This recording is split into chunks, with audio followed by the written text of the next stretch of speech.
এইফালে ধনিয়া পাত ছিঙি আনিলো, এইফালে বিলাহী এটা পুৰি ললো, যিহেতু আজি পিকনিক খাবলৈ যাওঁ। আৰু ৰাতিপুৱা এতিয়া ওলাইছো, শাক পাচলিনো ক'ৰ পৰা বনাবলৈ সময় এটা পাম।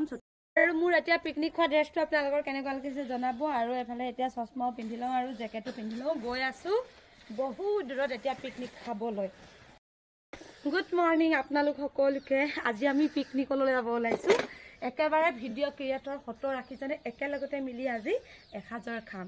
আৰু সেইবাবে ৰাতিপুৱা আজি উঠি মেলি এতিয়া ৰেডি হৈ লৈছোঁ যাবলৈ। কাপোৰযোৰ পিন্ধি ল'লোঁ, যিহেতু বাইকত যাম, বহুত দূৰ যাম, 100 কিলোমিটাৰতকৈ দূৰলৈ যাম আমাৰ ঘৰৰ পৰা। সেইবাবে আৰু এতিয়া ক্ৰীম পাউডাৰ লগাই দিছোঁ। ঠাণ্ডাত যে গা ধুবলৈ ইমানেই বেয়া কপি একদম মোৰ অৱস্থা বেয়া। যেনে তেনে গা ধুলোঁ আৰু আজি কাৰেণ্টটো নাই, টিউবেল চলাই গা ধুই লৈছোঁ।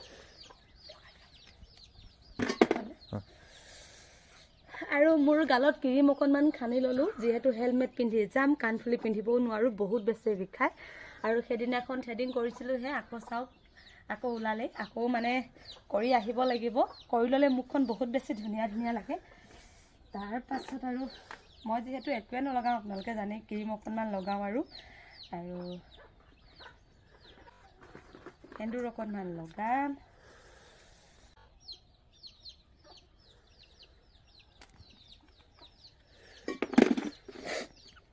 এতিয়া মই ওলাই মেলি ৰেডি হৈয়ে গ'লোঁ। ইমানখিনিয়ে মাত্ৰ সেন্দুৰ অকণমান লগালোঁ আৰু লিপষ্টিক অকণমান লগালোঁ। আৰু এতিয়া মোৰ চুলিখিনি বাই ল'ম। চুলিখিনি মানে ষ্ট্ৰেট দি কিনে কিবা ফাটিহে গৈছে। আচলতে মই সেনেকুৱা ধৰণৰ চেম্পু ব্যৱহাৰ কৰিব নাই পোৱা, আৰু ৰ'দত মাত্ৰ চুলিখিনি থাকেই। আৰু বহুত দিনৰ মূৰত এযোৰ পিন্ধি লৈছোঁ দেই।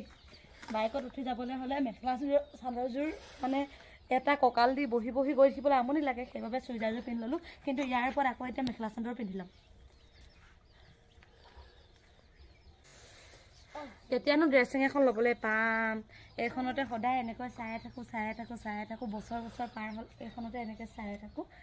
ঘৰটো হোৱাৰ লগে লগে ড্ৰেছিং এখন ল'ব লাগিব। আৰু মোৰ ল'ৰাই কৈছে, মা তুমি মেখেলা চাদৰ নিপিন্ধিবাচোন, ইমান ভাল লাগিছে তোমাক চুইজাৰ পিন্ধোতে বুলি কৈছে। আৰু ইমান চুলি সৰিছে। আৰু খাউট কৰি মানে এতিয়া ভাত অকণমান খাই লওঁ, কাৰণ তাত বা কেতিয়া খাবলৈ পাম। আৰু ধনিয়া পাত ছিঙি লওঁ, একদম ধুনীয়া ভাত খাব লৈছোঁ, আপোনালোককো দেখাই আছোঁ। এই চাওক, এইখিনি হৈছে আমাৰ ধনিয়া, কুকুৰা, হাঁহে আৰু মানুহো খাইছোঁ। তাৰপাছত ইয়াৰ পৰা ধনিয়া পাত দেখিলে মই ছিঙি ল'ম, চাটনি এটা কৰি আৰু ভাত অকণমান খাই যাবলৈ। ব'লা। এইফালে ধনিয়া পাত ছিঙি আনিলোঁ, এইফালে বিলাহী এটা পুৰি ল'লোঁ, যিহেতু আজি পিকনিক খাবলৈ যাওঁ।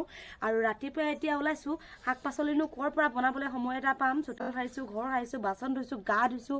সেইবাবে মাত্ৰ গেছতে 3টাৰ কাৰণে 3টা বিলাহী পুৰিলোঁ। আৰু এইফালে ধনিয়া পাত দুখিলামান ছিঙি আনিলোঁ, নিমখ দি তেনেকৈয়ে খাই ভাত অকণমান খাই যাওঁ, কাৰণ তাত ধুনীয়াকৈ খামেই।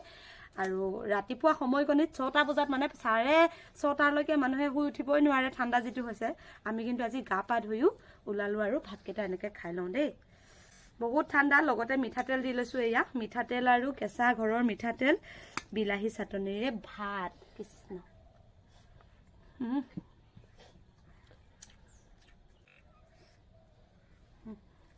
আৰু মোৰ এতিয়া পিকনিক খোৱা ড্ৰেছটো আপোনালোকৰ কেনেকুৱা লাগিছে জনাব। আৰু এইফালে এতিয়া চশমাও পিন্ধি লওঁ আৰু জেকেটো পিন্ধি লওঁ। গৈ আছোঁ বহুত দূৰত এতিয়া পিকনিক খাবলৈ। আৰু ওলাই মেলি ৰেডি। এফালে পিন্ধি লৈছোঁ, এয়া হৈছে চুইজাৰ, ওপৰত মেখেলা চাদৰ দেই। ব'লা। জেকেটৰ হাতখন কাণফুলি চানফুলি একো নিপিন্ধো, কাৰণ হেলমেটটো সোমাই থাকিলে কাণ বহুতে বিষ হয়। ফুলিযোৰ পিন্ধি ল'লে চুলিখিনি এনেকৈ শুকাই যাব। কেপেনা এটা মাৰি লওঁ এয়া, আৰু এইটো পিন্ধি ল'ম। আৰু এতিয়া ওলাই মেলি ৰেডি, ব'লা।